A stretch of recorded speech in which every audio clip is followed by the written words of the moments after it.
అందంతోనే కాదు నటనతోనూ అందరినీ ఇట్టే ఆకట్టుకుంటుంది సమంత.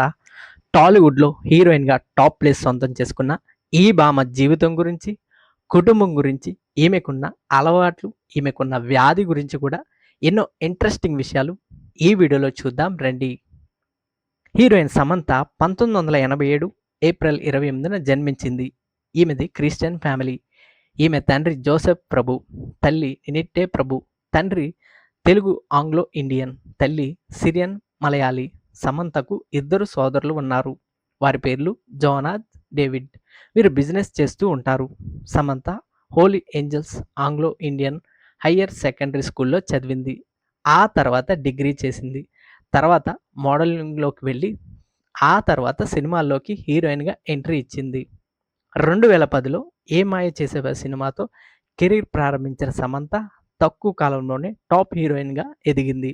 మొదటి సినిమా మంచి సక్సెస్ సాధించడంతో ఈ హీరోయిన్కి అవకాశాలు వెల్లువలా వచ్చాయి. తర్వాత బృందావనం, దూకుడు, ఈగ వంటి సినిమాలు ఈమె కెరీర్నే మార్చేశాయి.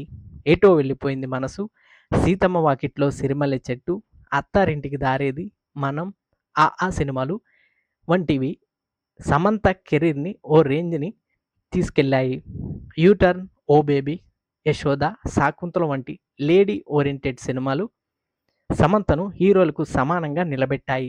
తెలుగులోనే కాదు తమిళం, హిందీల్లో ఎన్నో సినిమాలు చేసి ఆకట్టుకుంది సమంత. అయితే సమంత సినిమాల పరంగా ఎంత సక్సెస్ చూసిందో వ్యక్తిగత జీవితంలో కూడా ఎన్నో బాధలు అనుభవించింది. హీరోయిన్గా బిజీగా ఉన్న సమయంలో వివాదాలకు కేంద్ర బిందువు అయింది ఈ హీరోయిన్. సినీ హీరో సిద్ధార్థ్తో సమంత పీకల్లోతు ప్రేమలో పడింది ఒకానొక టైంలో. వీరిద్దరూ జబర్దస్త్ అనే సినిమాలో కలిసి నటించి లవర్స్ అయ్యారు. సమంత్ సిద్ధార్థ్ కోసం ఏకంగా పూజలు చేస్తూ గుళ్ళు గోపురాలు కూడా తిరిగేసింది. తీరా కట్ చేస్తే కొన్ని రోజులకే వారు విడిపోయారు. వారి మధ్య అభిప్రాయ భేదాల కారణంగా పెళ్లి కావాల్సిన వారు సపరేట్ అయిపోయారు. అయితే ఆ తర్వాత కొన్నాళ్ళకు సమంత టాలీవుడ్లో హీరోయిన్ నాగ చైతన్యకు దగ్గరైంది.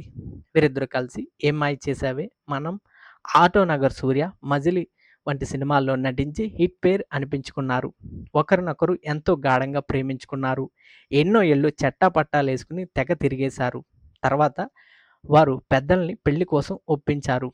అలా 2017 అక్టోబర్ 6-7 తేదీల్లో సమంత నాగ చైతన్యల పెళ్లి జరిగింది. వీరు హిందూ క్రైస్తవ సంప్రదాయాల ప్రకారం వివాహం చేసుకున్నారు. అలా అక్కినేని కోడలు అయ్యింది సమంత. అయితే కొన్నాళ్ళు వారి కాపురం బాగానే సాగింది. తర్వాతే పెద్ద సమస్యగా మారింది వారి వైవాహిక జీవితం. 2021 అక్టోబర్ 2న వారిద్దరూ విడిపోతున్నట్టు ప్రకటించారు.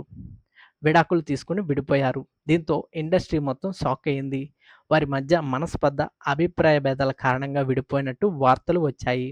అయితే విడాకుల తర్వాత సమంత ఇంటర్వ్యూలో నాగ చైతన్య గురించి మాట్లాడడం ఇష్టం లేదని ఖరాఖండిగా చెప్పడంతో అంతా షాక్ అయిపోయారు. తాను నేను ఒకే చోట ఉంటే మేము కొట్టుకు చూడడానికి కత్తుల్లాంటివి కంపల్సరీ కావాల్సి ఉంటుంది అని ఆమె స్టేట్మెంట్లు ఇవ్వడం చూసి ఎంతోమంది కంగు తిన్నారు. అయితే అటు తర్వాత బాలీవుడ్ డైరెక్టర్ అయిన రాజ్కు సమంత దగ్గరైంది. సమంత నటించిన ఫ్యామిలీ మ్యాన్, సీటాడెల్ వెబ్ సిరీస్లను ఈయనే తెరకెక్కించారు. దీంతో వీరి మధ్య సాన్నిహిత్యం పెరిగింది, ప్రేమ పెరిగింది. తర్వాత 2025 డిసెంబర్ 1న రాజ్ని పెళ్లి చేసుకుంది సమంత. కొన్నాళ్ళకు తల్లి అయ్యి ఆ ఆనందం కూడా పొందింది. అయితే శృంగారంపై గతంలో సమంత చేసిన వ్యాఖ్యలు ట్రోల్కి గురి చేశాయి ఆమెను. ఒకానొక ఇంటర్వ్యూలో ఆమె మాట్లాడుతుండగా యాంకర్ ఒక ప్రశ్న వేశారు. ఇది లేకపోతే మీరు ఉండలేరు, ఒకటి సెలెక్ట్ చేసుకోండి, ఒకటి శృంగారం, ఇంకోటి ఆహారం అని చెప్పగా సమంత వెంటనే శృంగారం అనడంతో ఆ వ్యాఖ్యలు కాస్త సోషల్ మీడియాలో వైరల్ అయ్యాయి. సమంతకు శృంగారం అంటే ఇంత పిచ్చా అని చాలామంది కామెంట్లు కూడా చేశారు. అలాగే తమిళ సినిమా అయిన సూపర్ డిలక్స్, అలాగే ఫ్యామిలీ మ్యాన్ వెబ్ సిరీస్లో ఈమె నటించిన శృతిమించిన శృంగార సన్నివేశాలు ఎంతో వైరల్ అయ్యాయి. అవి కూడా సమంతను చాలా బ్యాడ్ చేశాయి. అయితే సమంతకు మయోసైటిస్ అనే వ్యాధి కూడా వచ్చి చాలా ఇబ్బంది పెట్టింది. ఈ వ్యాధి వస్తే చాలా బలహీనపడతారు, చాలా అంటే చాలా నీరసమైపోతారు, ఏ పని సరిగ్గా చేయలేరు. సమంత ఆ గడ్డు పరిస్థితిని ఎదుర్కొని తర్వాత మెల్లగా కోలుకుంది. అయితే సమంత హెయిర్ స్టైలిస్ట్ అయిన ప్రీతం ఆమెకు తమ్ముడులా ఉండేవాడు. అయితే నాగ చైతన్యతో సమంత విడిపోవడానికి కారణం ఈ ప్రీతమేనని అప్పట్లో సోషల్ మీడియా కోడె కూసింది. అయితే తాను అలాంటి వాడిని కాదని, సమంత తనకు అక్క లాంటిదని అతడు వివరణ కూడా ఇచ్చాడు. ఏదేమైనా సమంత వ్యక్తిగత జీవితం చాలా విమర్శలకు లోనైందనే చెప్పాలి.